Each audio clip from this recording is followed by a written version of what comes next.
We begin in southern Gaza, where the Israeli army has once again bombed homes in Rafah. At least 14 people have been killed. 2 women and 5 children are among the dead. Dozens more have been injured. Israel is expanding its offensive into Rafah, where tens of thousands of displaced Palestinians are seeking refuge. Al Jazeera's Hani Mahmoud is in Rafah in southern Gaza. So yesterday, Hani, Anthony Blinken told the Israelis that they are killing too many civilians in Gaza, but there's no sign that the Israeli military are slowing down. What did you see overnight?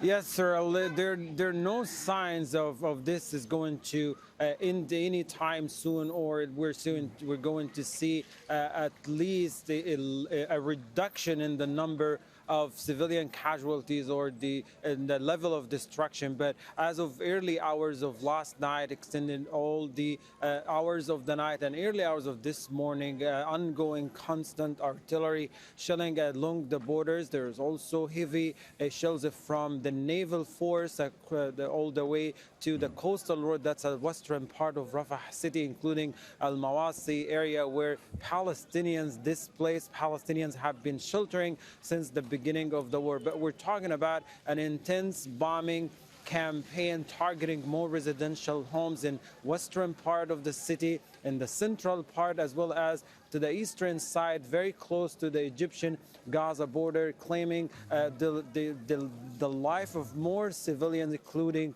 women and children. And it's important to point out not only what Blinken has been pressuring the Israeli government to do, but also since the Security Council requested an increase of humanitarian aid. As a result of that, we see more death and destruction, and more civilians were the victims of ongoing bombing. And since the ruling of the International Court of Justice demanding Israel to stop all genocidal acts across the Gaza Strip, we only see in the contrary more death and destruction, and more people are dying as the bombing continues. So far, the attacks concentrated on Rafah, that's in the southern part of the city, where more than half of the population have been crammed here since the beginning of the war and expansion of the military operations, as well as in the central area. And it's very consistent with what Netanyahu stated yesterday, who said there are 3 areas that the military operation are going to be expanded, including Rafah and Deir al-Balah city and the western part of Al-Nusayrat refugee camp that's in the central area. Yeah, Hani, I wanted to ask you about that because there's a lot of talk, as you well know, about a possible deal to end the fighting. But yesterday, the Israeli Prime Minister says that he is aiming for total victory. So how are Palestinians talking about this? How are they thinking about this? How are they absorbing it?